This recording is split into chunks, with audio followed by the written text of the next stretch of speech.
guess the first question is, who do we have here? Michael Megson from Megson Fitzpatrick. Good morning, Michael. Michael, I'm just going to ask a series of questions that are personal.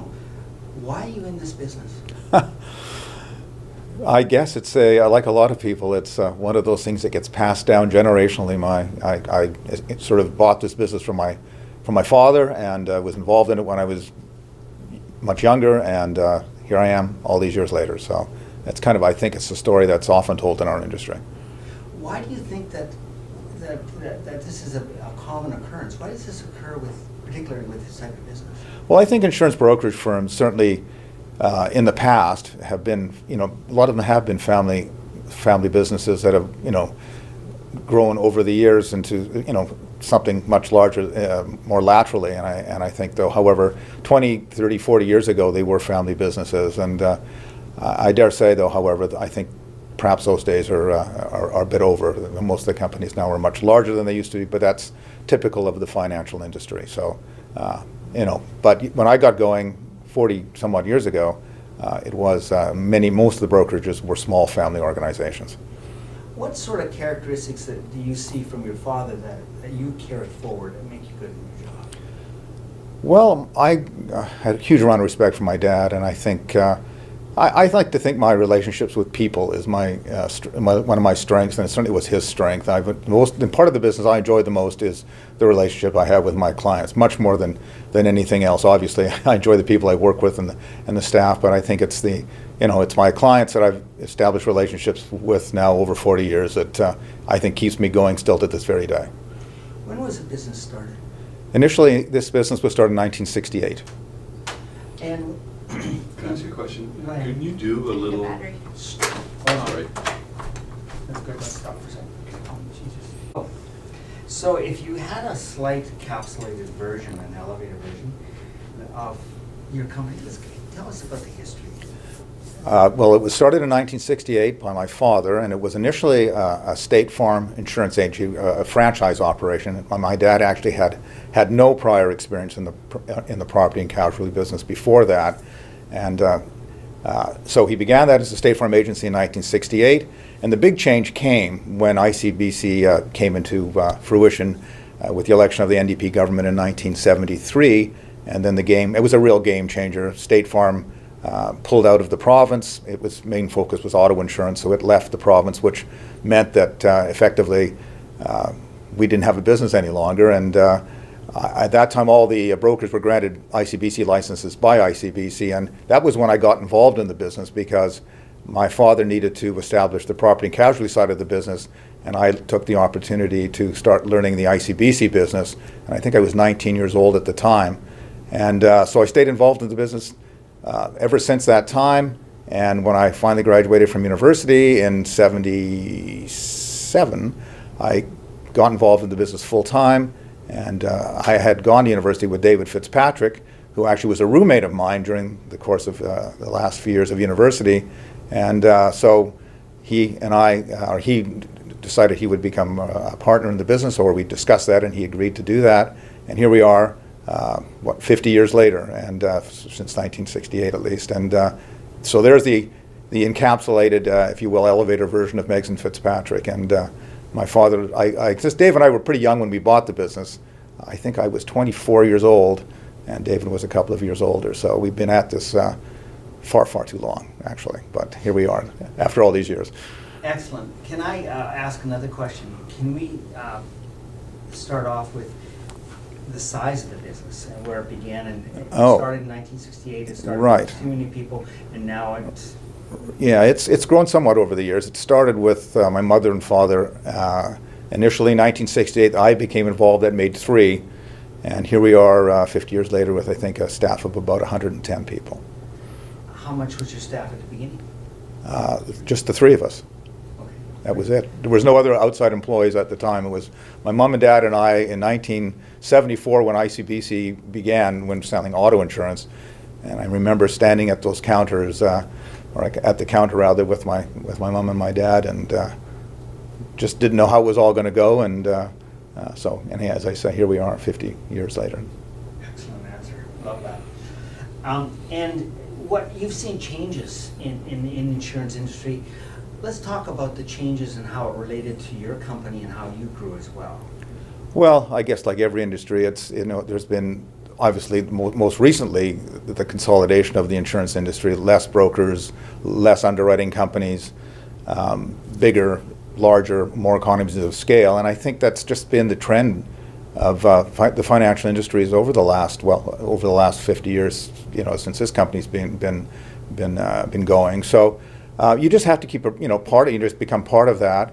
And obviously, when Dave and I got going, we were involved with the brokers associations and in the community and all of those things, and we were a part of what we hoped to be the mainstream, and always really wanted to be the best at what we did and become professionals at what we did. And I think that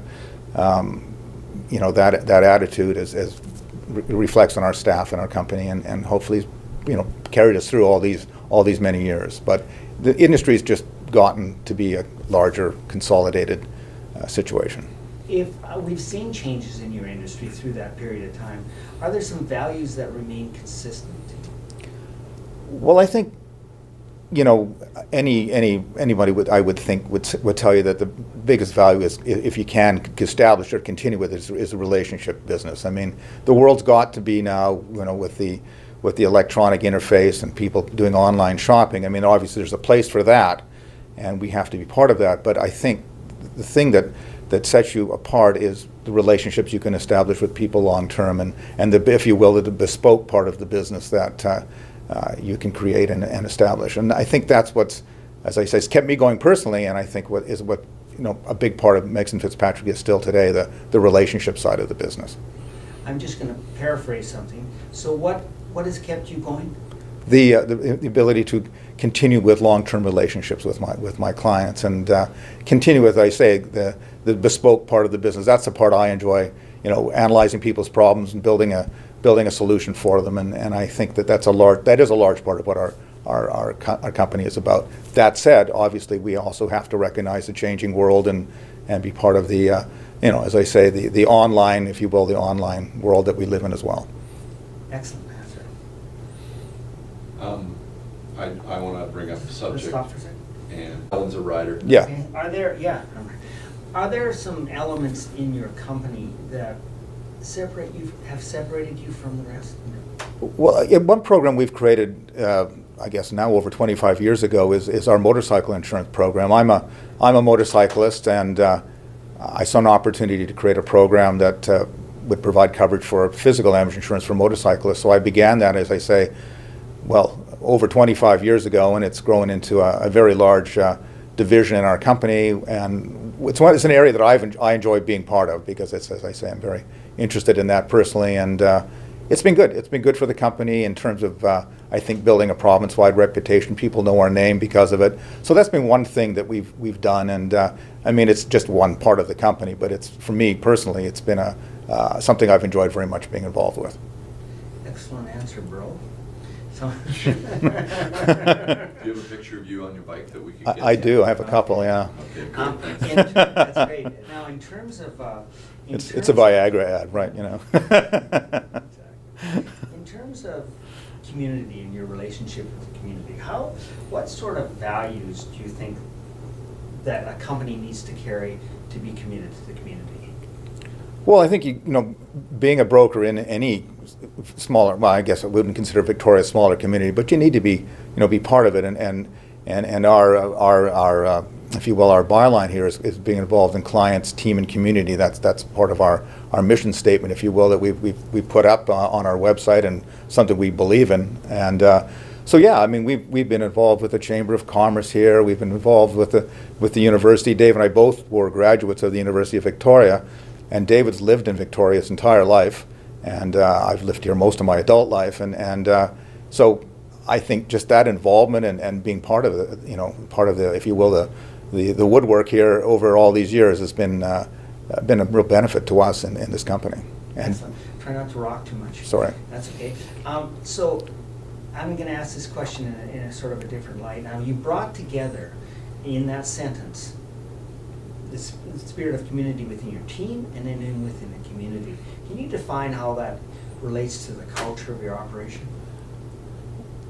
Well, I think the I mean, the culture of our operation is something we've always worked on. I mean, being professionals, being involved in the community, and really, going the extra mile, for our clients, advocating for our clients.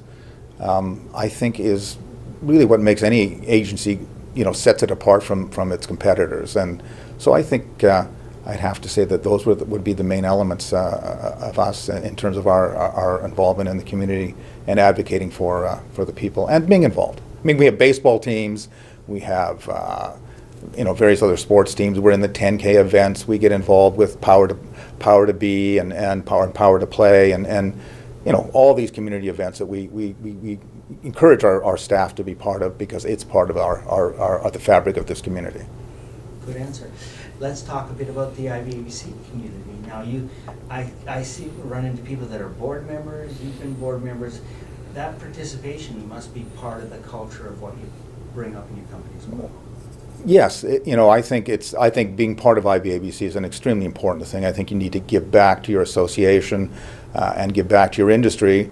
And I think in this company we've had David Fitzpatrick, myself, and a former shareholder here named Ralph Libby, who have all been presidents of IBABC. I think every one of our senior staff members have been involved with IBABC, and many of them have been presidents of VIBA as well, Victoria Insurance Brokers Association. So I think that was always very important to us, and it continues to be to this very day.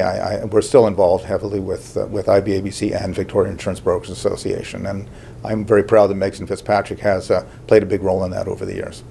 In terms of individually, what are all these people getting from this association? Well, I think you give a lot more than you get. I think you have to put the time in to advocate for the industry itself. I mean, there's involvement with political committees, lobbying efforts, educational efforts, and all the things that IBABC does and VIBA does. So as I say, I think much of it is more about giving than really getting. And I think, as I say, you've got to give back to the industry and profession you've chosen. In terms of what we're going to go over a little bit, in terms of what we just talked about, discuss your mission statement of your company. Well, as I mentioned to you, it's being involved with clients, team, and community, and that is, as I say, that's. Can I just stop for a second? It was too tight to what I've already said to you. I can't cut that. Yeah, I was going to say. I mean, I always confirm with the mission statement versus the set the bar high, do the right thing, and deliver results. That's part of our statements. I can't have, as I said before, because I always. Yeah, okay, I get it. Yeah, because you've got to cut that out. It's too tight to the front of that. So got it. Sorry, this is an editorial thing I'm asking for. So in terms of what we just discussed, let's talk about whether it's your mission statement or what you really believe the culture of your company is. Well, can we stop for a second? I got to remember this. Set the bar high.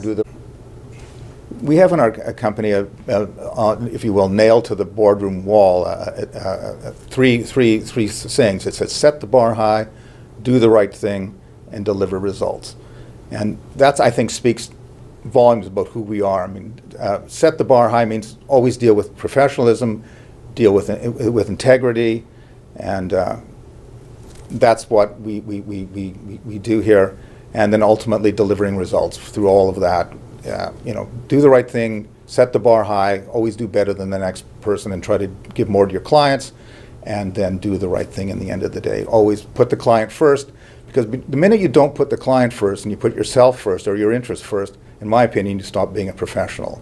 And that's one of the things in this company we really inculcate, if you will, to our staff, is that the need to always put the client before yourselves and the interest of the company, because in the end, it serves everybody's best interest by doing so, and as I say, it's something we work very, very hard to achieve here in this office.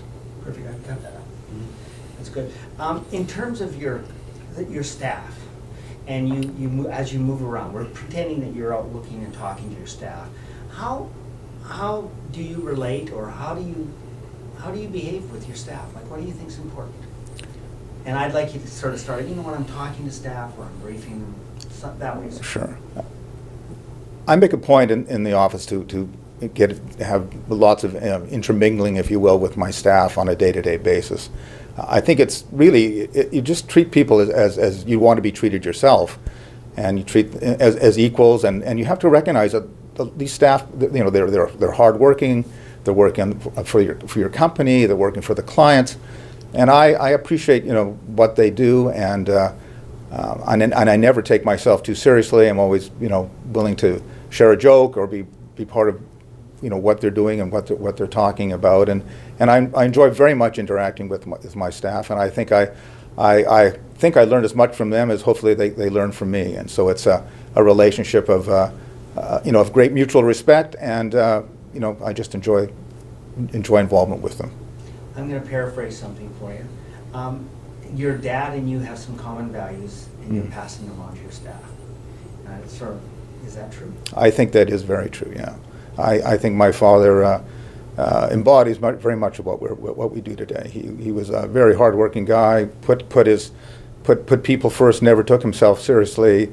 Always was an extremely hard worker, and laid a very good base for David Fitzpatrick and I to follow. Okay, that's an excellent answer, but I wanted you to try that again. But I want it to sort of end, and that's the values I carry as well. Like, turn it back to yourself as well. Shall I? Talk about your dad. David and yourself. David, but turn it back to yourself, Sure. right? So talk about your dad. The values, it's important that these values and characteristics and talents that you're carrying to your staff from your dad. I think that the values and characteristics that Dave and I both share, and then also share with our staff is really based on very much what we learned from my father, who was an extremely hard worker, put people first, always tried to do the right thing and set the bar high, and those are things that I think David and I embody today, and I think we passed on to our staff in this company. That was it. Absolutely. Can I ask a question? Did your dad ever use that term, set the bar high? No, I can't recall that my father ever actually used those words, but his actions spoke to that. Did he have any phrase that he really kept on harping on you? You know, I just think I can't think of anything specific. He just you know, put his head down, and you know, he had to build a business when he was.